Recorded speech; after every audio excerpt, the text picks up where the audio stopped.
నమస్కారం. ఈరోజు మనం నేషనల్ పెన్షన్ సిస్టమ్ అంటే ఎన్పిఎస్ గురించి కొంచెం లోతుగా మాట్లాడుకుందాం. నమస్కారం. ఈ మధ్య ముఖ్యంగా 2025లో కొన్ని ముఖ్యమైన మార్పులు వచ్చాయి కదా. అవునండి, చాలా కీలకమైన మార్పులు. అవి ఎన్పిఎస్ను ఇంకా బెటర్ చేశాయని అంటున్నారు. పదవీ విరమణ కోసం ప్లాన్ చేసుకునే వాళ్ళకి, ముఖ్యంగా ప్రైవేట్ జాబ్స్ చేసే వాళ్ళకి ఇది ఎంత ఉపయోగమో చూద్దాం. కరెక్ట్. మా దగ్గరున్న ఇన్ఫర్మేషన్ బట్టి చూస్తే ట్యాక్స్ సేవింగ్స్కి, లాంగ్ టర్మ్లో వెల్త్ క్రియేట్ చేయడానికి ఎన్పిఎస్ ఒక మంచి మార్గంలాగా అనిపిస్తోంది. మీరు చెప్పింది నిజం. ఎన్పిఎస్ అంటే కేవలం సేవింగ్స్ కాదు, అదొక మంచి ఇన్వెస్ట్మెంట్ ఆప్షన్ కూడా. అవును, పైగా గవర్నమెంట్ రెగ్యులేషన్ ఉంటుంది, అంటే పిఎఫ్ఆర్డిఏ చూసుకుంటోంది. అంటే భద్రత ఉంటుందంటారా? అవును, ట్రాన్స్పరెన్సీ, తక్కువ ఖర్చులు, ఇవన్నీ ప్లస్ పాయింట్స్ అన్నమాట. మరి 2025 అప్డేట్స్ గురించి చెప్పారు కదా. అవును, వాటితో పెట్టుబడిదారులకు, ముఖ్యంగా యంగ్ ఇన్వెస్టర్స్కి వాళ్ళ రిస్క్ ప్రొఫైల్ బట్టి ఇన్వెస్ట్ చేసే ఫ్లెక్సిబిలిటీ ఇంకా పెరిగింది. బావుంది. ఈరోజు డిస్కషన్లో ఈ ముఖ్యమైన విషయాలన్నీ వివరంగా చూద్దాం. సరే, ముందుగా బేసిక్స్తో మొదలు పెడదాం. అసలు ఎన్పిఎస్ అంటే ఏంటి? ఇది అందరికీనా లేక కేవలం ప్రభుత్వ ఉద్యోగులకేనా? చాలామందికి ఆ డౌట్ ఉంటుంది. అది కామన్గా ఉండే అపోహ అండి. ఎన్పిఎస్ అంటే నేషనల్ పెన్షన్ సిస్టమ్. ఇది సెంట్రల్ గవర్నమెంట్ తెచ్చిన స్కీమ్. ఓకే. ఇది వాలంటరీ రిటైర్మెంట్ సేవింగ్ స్కీమ్. అంటే ఎవరైనా చేరొచ్చు. ఎవరైనా అంటే 18 ఏళ్ల నుండి 70 ఏళ్ల మధ్య ఉన్న ఏ ఇండియన్ సిటిజన్ అయినా, ప్రభుత్వ ఉద్యోగులు, ప్రైవేట్ ఉద్యోగులు, సొంతంగా వ్యాపారం చేసుకునేవాళ్లు ఎవరైనా సరే. అర్థమైంది. దీన్ని పిఎఫ్ఆర్డిఏ అంటే pension fund regulatory and development authority control చేస్తుంది. అంటే అన్ని రూల్స్ ప్రకారమే జరుగుతాయన్నమాట. అవును, మీ డబ్బు సేఫ్గా రూల్స్ ప్రకారం మేనేజ్ అవుతుందని ఒక నమ్మకం ఉంటుంది. ఇందులో టైర్ 1, టైర్ 2 అని 2 రకాల అకౌంట్స్ ఉంటాయంటారు కదా. అవి ఏంటి? అవునండి, మెయిన్గా రెండుంటాయి. ఒకటి టైర్ 1. టైర్ 1 ఇది కంపల్సరీ రిటైర్మెంట్ అకౌంట్. అంటే ఇందులో పెట్టిన డబ్బు ప్రధానంగా మీ రిటైర్మెంట్ కోసమే. ఓకే. దీనికి మంచి ట్యాక్స్ బెనిఫిట్స్ ఉంటాయి, కానీ డబ్బు తీయడానికి కొన్ని రూల్స్, రెస్ట్రిక్షన్స్ ఉంటాయి. రిటైర్మెంట్ వరకు లాక్ అవుతుందన్నమాట. మినిమం ఎంత కట్టాలి ఇందులో? దీన్ని యాక్టివ్గా ఉంచాలంటే సంవత్సరానికి కనీసం 1000 రూపాయలైనా కట్టాలి. ఓకే, ఇది లాంగ్ టర్మ్ గోల్ కోసం. మరి టైర్ 2? టైర్ 2 అనేది వాలంటరీ సేవింగ్స్ అకౌంట్. ఇది ఆప్షనల్. అంటే టైర్ 1 ఉంటేనే ఇది ఉంటుందా? అవును, టైర్ 1 అకౌంట్ ఉన్నవాళ్లే టైర్ 2 ఓపెన్ చేయగలరు. ఇది కొంచెం మ్యూచువల్ ఫండ్ లాంటిది. ఎలా? ఇందులో డబ్బు ఎప్పుడైనా వేసుకోవచ్చు, ఎప్పుడైనా తీసుకోవచ్చు. లాక్-ఇన్ పీరియడ్ ఉండదు. మరి ట్యాక్స్ బెనిఫిట్స్? జనరల్గా టైర్ 2లో పెట్టే డబ్బుకు ట్యాక్స్ బెనిఫిట్స్ ఉండవు, కొన్ని స్పెషల్ కేసెస్ తప్ప.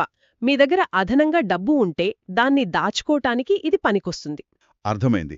టైర్ 1 రిటైర్మెంట్ కోసం, టైర్ 2 అదనపు సేవింగ్స్ కోసం. ఇంకో పదం వింటుంటాం, పిఆర్ఏఎన్ అని. ఏంటది? మంచు ప్రశ్న. పిఆర్ఏ అంటే పర్మనెంట్ రిటైర్మెంట్ అకౌంట్ నంబర్. ఓ, పర్మనెంట్. అవును, ప్రతి ఎన్పిఎస్ సబ్స్క్రైబర్కి ఒక యునీక్ 12 డిజిట్ నంబర్ ఇస్తారు. ఇదే పిఆర్ఏఎన్. దీని స్పెషాలిటీ ఏంటి? మీరు జాబ్ మారినా, ఊరు మారినా ఈ పిఆర్ఏఎన్ నంబర్ మారదు. మీ ఎన్పిఎస్ ట్రాన్సాక్షన్స్, ఇన్వెస్ట్మెంట్స్ అన్నీ ఈ ఒక్క నంబర్తోనే లింక్ అయ్యుంటాయి. చాలా పోర్టబుల్ అన్నమాట. క్లియర్గా ఉంది. సరే, ఇప్పుడు మనం ఆసక్తికరమైన టాపిక్ వద్దాం. 2025 మార్పులు. ఇవి ఎంపీఎస్ని ఇంకా అట్రాక్టివ్గా మార్చాయన్నారు కదా. ఎందుకు? ఏంటా మార్పులు? అవునండి, కొన్ని చాలా ఇంపార్టెంట్ చేంజెస్ వచ్చాయి. అన్నిటికన్నా ముఖ్యమైనది ప్రైవేట్ సెక్టర్ వాళ్లకి, అంటే నాన్ గవర్నమెంట్ ఎంప్లాయీస్కి, సెల్ఫ్ ఎంప్లాయిడ్ వాళ్లకి ఒక పెద్ద అవకాశం వచ్చింది. వరకు ఈక్విటీస్లో ఇన్వెస్ట్ చేయొచ్చు. 100%? ఈక్విటీస్లోనా? అవును, 100%. అయితే ఇది అన్ని స్కీమ్స్లో కాదు, కొన్ని స్పెసిఫిక్ హై రిస్క్ స్కీమ్ వేరియంట్స్లో మాత్రమే. ఇంతకుముందు ఇది 75% వరకే ఉండేది. 100% ఈక్విటీ అంటే ఇది ఆల్మోస్ట్ ఈక్విటీ మ్యూచువల్ ఫండ్ లానే కదా. మరి ఎన్పిఎస్లో పెట్టడం వల్ల అడ్వాంటేజ్ ఏంటి? రిస్క్ కూడా ఎక్కువే ఉంటుందిగా. Correct point.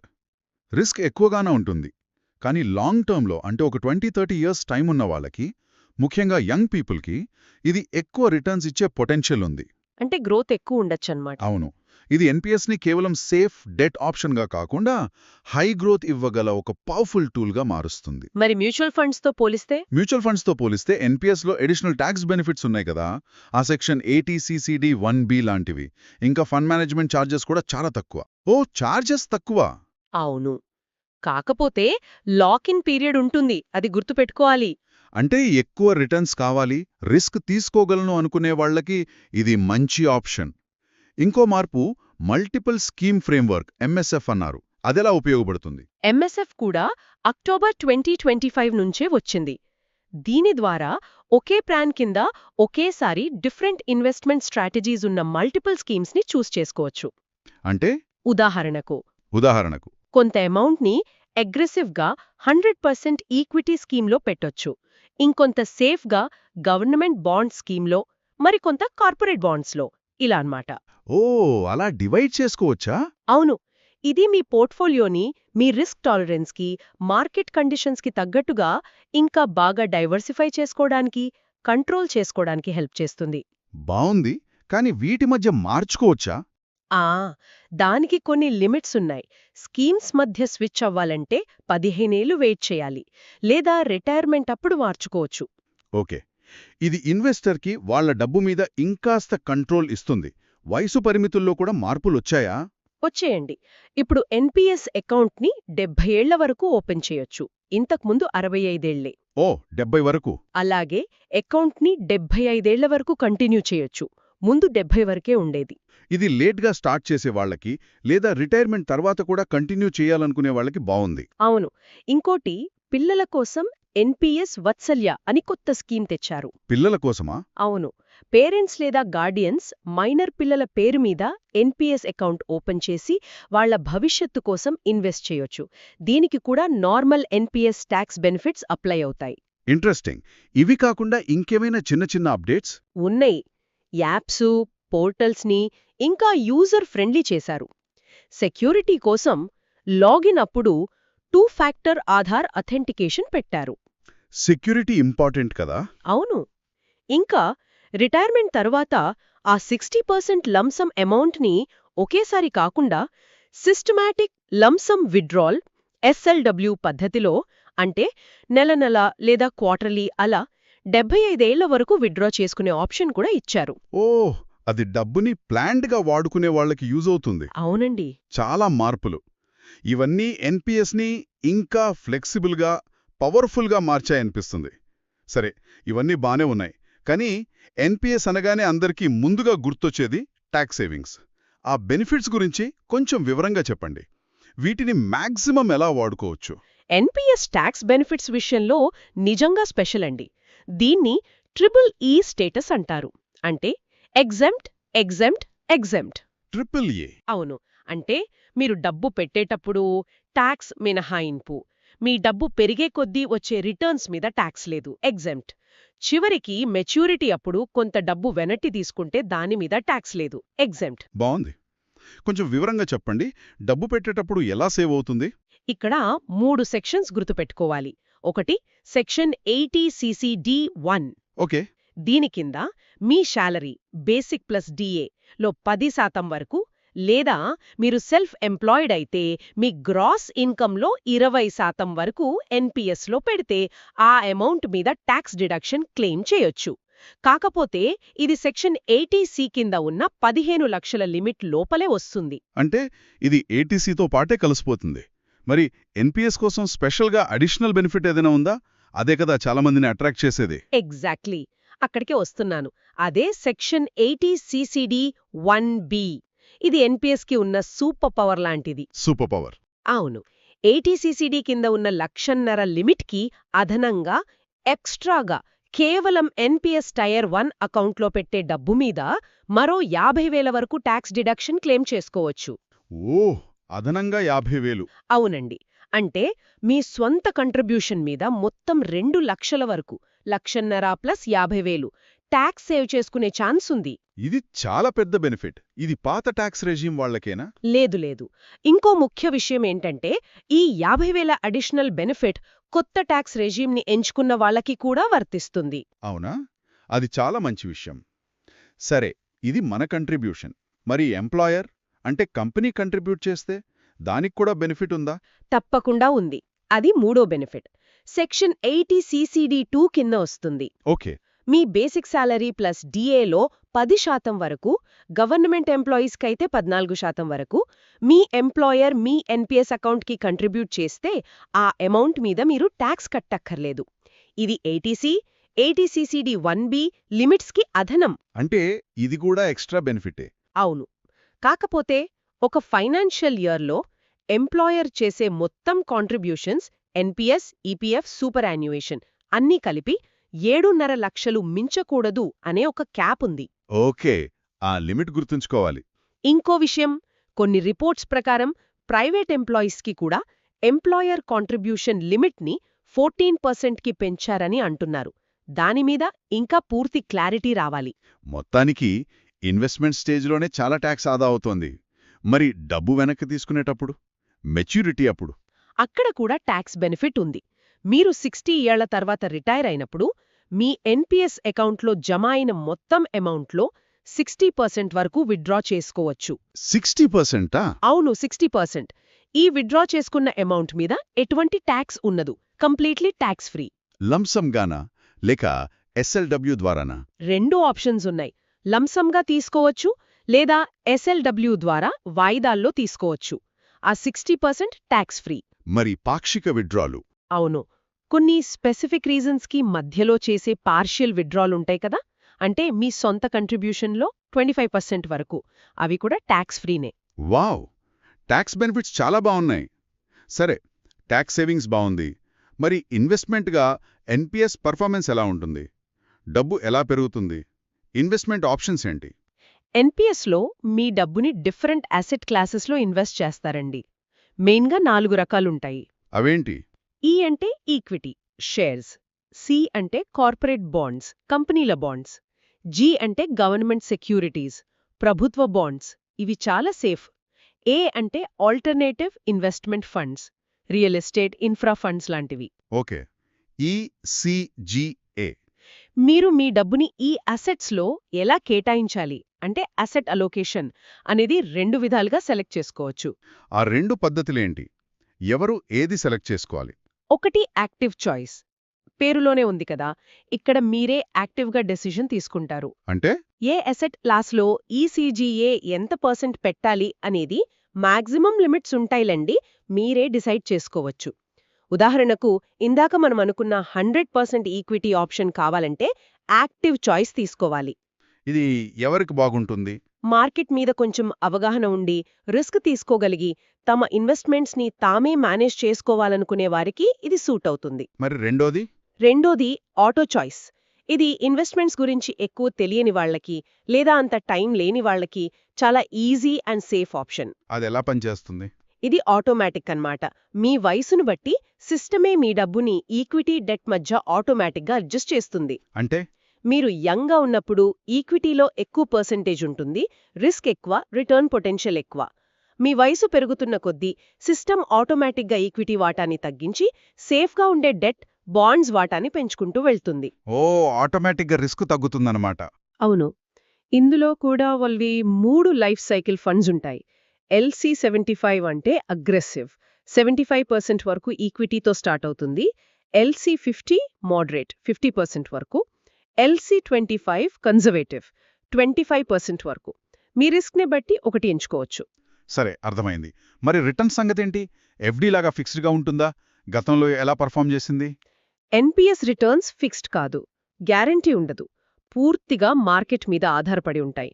అంటే రిస్క్ ఉంటుంది. అవును, మీరు ఏ అసెట్ అలోకేషన్ ఎంచుకున్నారు, మీ ఫండ్ మేనేజర్ ఎలా పర్ఫామ్ చేస్తున్నారు, మార్కెట్ కండిషన్స్ ఎలా ఉన్నాయి, వీటన్నిటి మీద రిటర్న్స్ డిపెండ్ అవుతాయి. మరి యావరేజ్గా ఎంత ఆశించవచ్చు? గ్యారంటీ లేకపోయినా హిస్టారికల్ డేటా చూస్తే మంచి ఫండ్స్ లాంగ్ టర్మ్లో యావరేజ్గా సుమారుగా 9% నుండి 12% వరకు యాన్యువల్ రిటర్న్స్ ఇచ్చాయని కొన్ని రిపోర్ట్స్ చెప్తున్నాయి.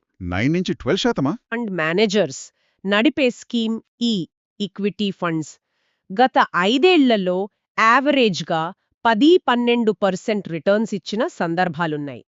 డెట్ ఫండ్స్ కొంచెం తక్కువ, ఒక 7–9% రేంజ్లో ఉండొచ్చు. 9–12% అంటే ఫిక్స్డ్ డిపాజిట్లు కంటే చాలా ఎక్కువ కదా. లాంగ్ టర్మ్లో ఇది చాలా పెద్ద డిఫరెన్స్ చూపిస్తుంది. ఇక్కడే కాంపౌండింగ్ పవర్ అంటారు కదా. ఎగ్జాక్ట్లీ, మీరు పర్ఫెక్ట్గా చెప్పారు. ఎన్పీఎస్లో అసలైన మ్యాజిక్ ఆ కాంపౌండింగ్లోనే ఉంది. చక్రవడ్డీ ప్రభావం అద్భుతం చేస్తుంది. ఎంత త్వరగా స్టార్ట్ చేస్తే అంత మంచిదంటారా? ఖచ్చితంగా. ఎంత త్వరగా మొదలు పెడితే అంత ఎక్కువ వెల్త్ క్రియేట్ అవుతుంది. ఒక చిన్న ఎగ్జాంపుల్ చెప్తాను చూడండి. చెప్పండి. ఒక వ్యక్తి నెలకు 5,000తో తన 30వ ఏట ఎన్పీఎస్ స్టార్ట్ చేశారనుకుందాం. 60 ఏళ్లు వచ్చే వరకు అంటే 30 ఏళ్ల పాటు కంటిన్యూ చేస్తే యావరేజ్గా 10% రిటర్న్ వస్తే ఇది గ్యారంటీ కాదు, అంచనా మాత్రమే. అతని అకౌంట్లో సుమారుగా 1,13,00,000 జమ అవ్వొచ్చు. కోటి పైనేనా? నెలకు 5,000తో? అవును, అదే వ్యక్తి ఒక 5 ఏళ్లు లేటుగా అంటే 35 ఏళ్లకు స్టార్ట్ చేసి 25 ఏళ్లే కట్టారనుకోండి. సేమ్ నెలకు 5,000, సేమ్ 10% రిటర్న్తో అతని అకౌంట్లో సుమారు 69 లక్షలు మాత్రమే ఉంటాయి. అమ్మో! అంటే దాదాపు 44 లక్షల తేడానా? జస్ట్ 5 ఏళ్లు లేట్ చేస్తే? అవునండి, ఆ 5 ఏళ్ల ఆలస్యం వల్ల సుమారు 44 లక్షల సంపదను కోల్పోయినట్టే. ఈ నంబర్స్ నిజంగా షాకింగ్. 44 లక్షలంటే చిన్న విషయం కాదు. నెలకు 5,000తో అయినా సరే టైం ఎంత ఇంపార్టెంటో క్లియర్గా అర్థమవుతోంది. కొత్తగా ఇన్వెస్ట్ చేయాలనుకునే వాళ్ళకి ఇది పెద్ద మోటివేషన్. నిజమే. సరే, డబ్బు పెట్టడం, పెరగడం అంతా బాగానే ఉంది. మరి అవసరమైనప్పుడు ఆ డబ్బుని వెనక్కి తీసుకోవడం ఎలా? విత్‌డ్రా రూల్స్ ఏంటి? అవి కాంప్లికేటెడ్‌గా ఉంటాయా? రూల్స్ క్లియర్గానే ఉన్నాయి, కానీ కొంచెం డీటెయిల్డ్గా ఉంటాయి. ఎప్పుడు ఎందుకు విత్‌డ్రా చేస్తున్నారనే దాన్ని బట్టి రూల్స్ మారతాయి. మెయిన్గా 3 సినారియోస్ గుర్తుపెట్టుకోవాలి. అవేంటి? 1. నార్మల్ రిటైర్మెంట్ అప్పుడు 60 ఏళ్లు లేదా ఆ తర్వాత. 2. పార్షియల్ విత్‌డ్రా మధ్యలో అవసరాల కోసం. 3. ప్రిమెచ్యూర్ ఎగ్జిట్ 60 ఏళ్ల కన్నా ముందే బయటకు రావడం. ఓకే, ఫస్ట్‌ది రిటైర్మెంట్ అప్పుడు విత్‌డ్రా ఎలా ఉంటుందో చెప్పండి.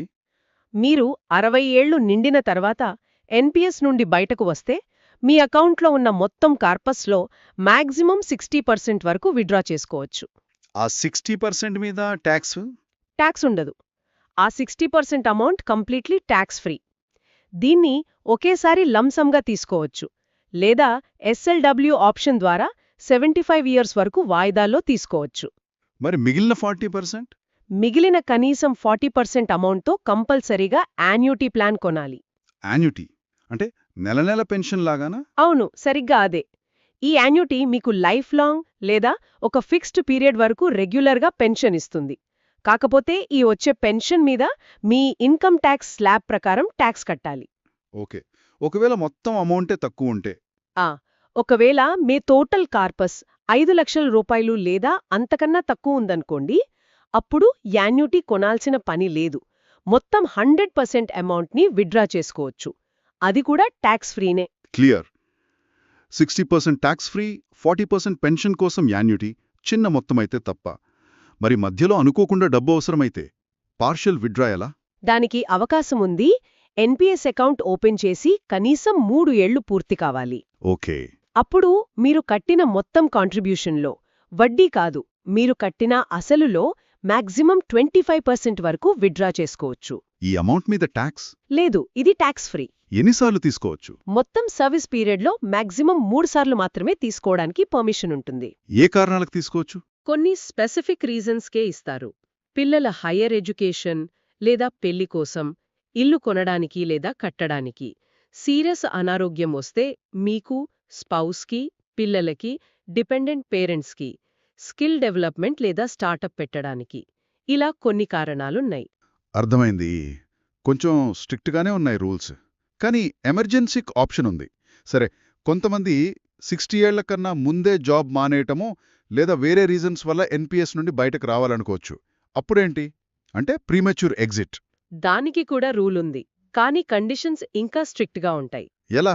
ముందుగా ఎన్పీఎస్ అకౌంట్ కనీసం 10 ఏళ్లు కంటిన్యూ చేసి ఉండాలి. అప్పుడే ప్రీమెచ్యూర్ ఎగ్జిట్కి వీలవుతుంది. 10 ఏళ్ల తర్వాత? అవును. అలా 60 ఇయర్స్ లోపు బయటకు వస్తే మీ టోటల్ కార్పస్లో మాక్సిమం 20% మాత్రమే లంసంగా విత్‌డ్రా చేసుకోగలరు. కేవలం 20%? దీనిమీద ట్యాక్స్? అవును, కేవలం 20%.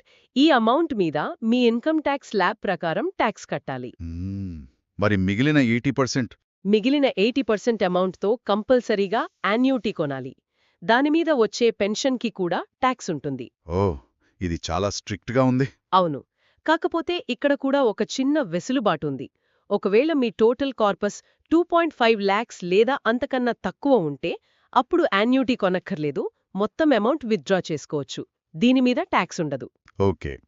దురదృష్టవశాత్తు సబ్స్క్రైబర్ చనిపోతే ఆ ఎన్పీఎస్ డబ్బు ఏమవుతుంది? సబ్స్క్రైబర్ మరణిస్తే అకౌంట్లో ఉన్న మొత్తం కార్పస్ అంటే అసలు ప్లస్ దానిమీద వచ్చిన రిటర్న్స్ అన్నీ కలిపి నామినీకి లేదా లీగల్ హెయిర్స్కి ఇచ్చేస్తారు. దానిమీద ట్యాక్స్ ఉంటుందా? లేదు, ఈ అమౌంట్ పూర్తిగా ట్యాక్స్ ఫ్రీ.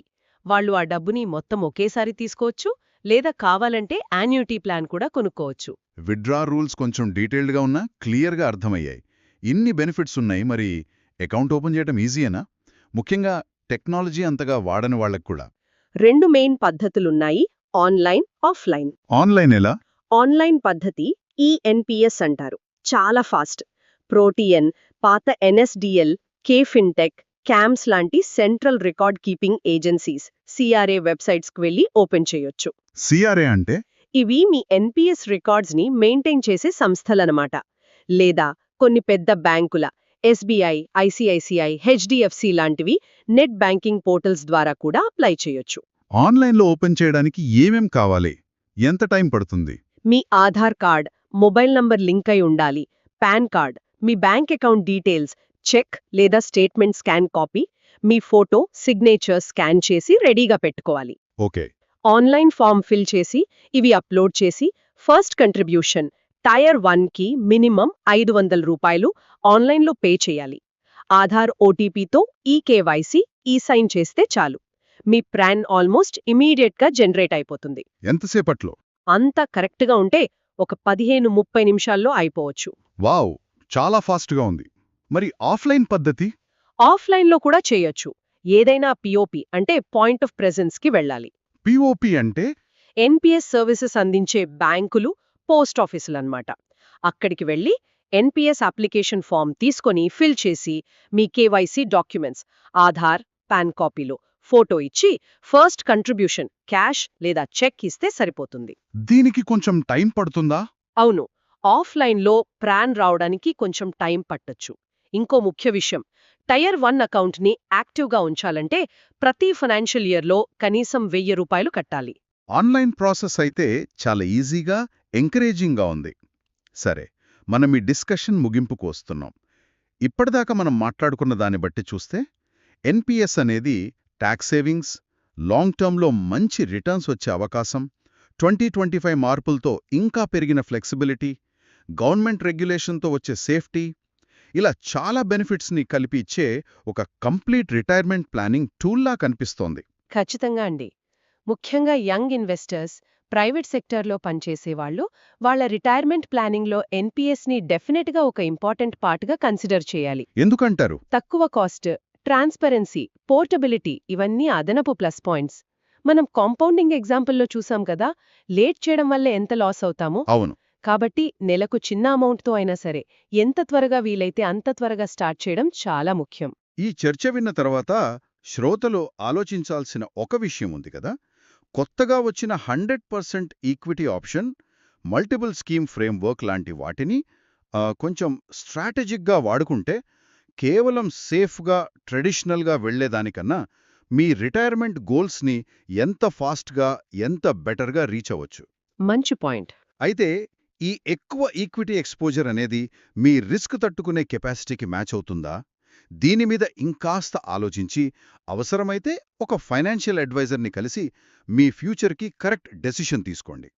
ఈ సమాచారం ఉపయోగపడిందని ఆశిస్తున్నాము.